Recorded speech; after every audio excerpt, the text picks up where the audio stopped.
जैसे ही लड़की मॉल में पहुंची, उसे कुछ भयानक चीज का सामना करना पड़ा। उस आदमी पर ध्यान दे जो 2 घंटे से पोस्टर को घूर रहा था, क्योंकि पोस्टर पर महिला के बाल सुनहरे थे और लड़की और उसके बाल सबसे अच्छा दोस्त भी गोरा निकला। 10 मिनट बाद लड़की अकेले मॉल में आई। बेसमेंट में मौजूद आदमी ने सड़क पर चलने का नाटक किया, लेकिन उसने लड़की के मुंह और नाक को ढकने के बारे में तब तक नहीं सोचा जब तक वह बेहोश नहीं हो गई। उस आदमी ने तब तक अपना हाथ नहीं छोड़ा जब तक वह बेहोश नहीं हो गई। 30 मिनट बाद लड़की एक कार की डिक्की में जागी। लड़की ने घबराकर अपना अतिरिक्त फोन निकाला। वह व्यक्ति सिस्टर हेई थी। पुलिस स्टेशन ने लड़की की भावनाओं को शांत करते हुए उसकी जानकारी की खोज की और उसके मोबाइल फोन के स्थान के माध्यम से उसे लॉक कर दिया। हालांकि लड़की के फोन में फोन कार्ड नहीं था और विशिष्ट स्थान को एक निश्चित सड़क खंड पर इंगित नहीं किया जा सका। इसलिए सिस्टर हेई ने लड़की को निर्देश दिया कि वह अपने आसपास की चीजों को नष्ट कर दे। कुछ मोड़ों के बाद कार का पिछला टर्न सिग्नल हटा दिया गया। इस समय गैंगस्टर संगीत में डूबा हुआ था और उसे पता नहीं था कि उसने लड़की को कहां देखा है। सिस्टर हेई के अनुसार वह केवल यह बता सकती थी कि यह उसके सामने एक राजमार्ग था। लड़की को अपनी बाहों को कार के बाहर फैलाने और उन्हें लगातार हिलाने का निर्देश देने की विधि अपेक्षा के अनुरूप काम करती थी। प्रभावी रूप से, यदि पीछे वाले वाहन को कुछ असामान्य लगा तो उसने तुरंत पुलिस को बुलाया और विस्तृत सड़क अनुभाग और संदिग्ध का लाइसेंस प्लेट नंबर प्रदान किया।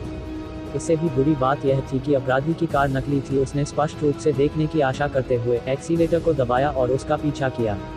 उपस्थिति नहीं चाहती थी कि गैंगस्टर को कुछ भी असामान्य नजर आए। फिर सिस्टर हेई ने लड़की से पूछा कि क्या कुछ और है। कार की डिक्की में एक फावड़ा, 3 बाल्टी पेंट और ब्लीच की एक बोतल थी। सिस्टर हेई ने लड़की को कार से न डरने के लिए प्रोत्साहित किया। दूसरी तरफ फुकोला ने पेंट डाला, पेंट के किसी भी निशान को ध्यान से खोजने के लिए हेलीकॉप्टर। लेकिन एक दुर्घटना फिर से हुई।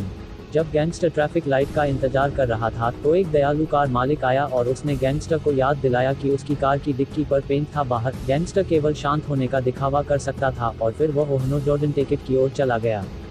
गैंगस्टर ने कार को एक सुदूर स्थान पर ले जाया और गुस्से में कार का पिछला भाग खोला और लड़की का सामना किया। जब उसने लड़की के बालों को पेंट से ढका हुआ देखा तो गैंगस्टर तुरंत भड़क गया। असहज होकर तुरंत एक दवा की शीशी निकाली। तभी एक आदमी ने आवाज लगाई। वह ड्राइवर था जो अभी ट्रैफिक लाइट पर इंतजार कर रहा था। उसने गैंगस्टर के व्यवहार को देखा, लेकिन फिर भी उसने देखने के लिए उसका पीछा किया। हालांकि ड्राइवर ने लड़की को चुप रहने के लिए धमकाया। लगा कि कुछ गड़बड़ है। वह कार में वापस बैठ गया और इसके बारे में सोचा और अंत में पुलिस को बुलाया। ड्राइवर डर गया, लेकिन फिर भी उसने गैंगस्टर से लड़ाई की।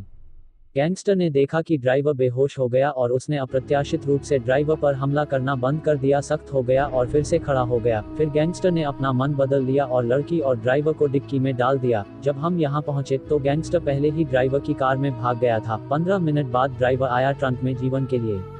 वह जोर जोर से चिल्लाता रहा और ट्रंक को पीटता रहा।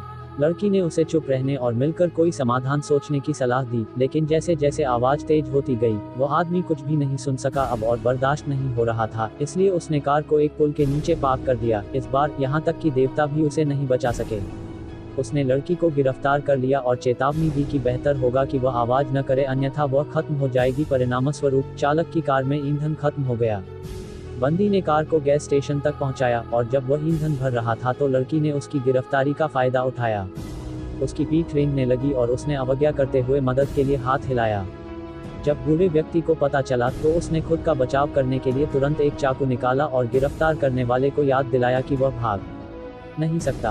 गिरफ्तार करने वाला पहले से ही उन्मत्त था और उसने गैस बंदूक तान दी। बूढ़े आदमी ने फिर आग लगा दी और फिर उसे घूंसा मारा और लड़की के दूसरी तरफ से फुगोले ने लड़ाई के स्थान पर गैंगस्टर के कागजात एकत्र किए और तुरंत पुलिस को गैंगस्टर की जानकारी और घर का पता मिल गया। तुरंत गैंगस्टर के आवास को घेर लिया। अजीब बात यह है कि गैंगस्टर की न केवल पत्नी है बल्कि उसके अपहरण का उद्देश्य क्या है। फुगोले ने गैंगस्टर की पत्नी से कोई उपयोगी जानकारी नहीं मांगी, लेकिन फुगोले को एक तस्वीर से कुछ संदिग्ध लगा और गैंगस्टर की पत्नी से पता चला कि वह कई सालों से वहां नहीं था।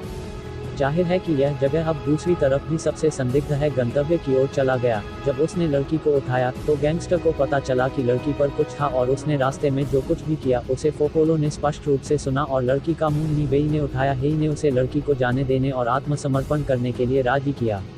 मैंने पाया कि गैंगस्टरों के सभी एल्बम सुनहरे बालों वाली महिलाओं के बारे में थे। जब सिस्टर हेई भ्रमित थी तो एक आवाज ने उसका ध्यान खींचा और उसने आवाज का पीछा करते हुए एक भिखारी की ओर देखा और पता चला कि ताला वहीं से आ रहा था। सावधान और जमीन पर एक मोबाइल फोन मिला। क्या यह सच है कि गैंगस्टर पास में है? वह मदद नहीं कर सकी, लेकिन अप्रत्याशित रूप से सिस्टर हेई ने एक पल के लिए झिझकते हुए उसे खोला। बेसमेंट में एक बड़ी जगह थी और अंदर एक सीढ़ी थी। सिस्टर के डरी हुई थी और आसपास अक्सर कोई नहीं था। वह सतर्क थी और अपने सहकर्मियों को फोन करना चाहती थी, लेकिन गलती से उसका सेल फोन गिर गया। हालांकि सुदूर गुफा में सेल फोन के लिए कोई सिग्नल नहीं था। सिस्टर के कुछ देर के लिए स्तब्ध थी, पता लगाने के लिए नीचे जाएं या अंत में पुलिस को बुलाएं। वह बहादुरी से नीचे चली गई। यदि अपहृत लड़की अंदर होती तो बहुत देर हो चुकी होती। वह टॉर्च के साथ सावधानी से आपकी ओर चली और निश्चित रूप से गैंगस्टर यहाँ था।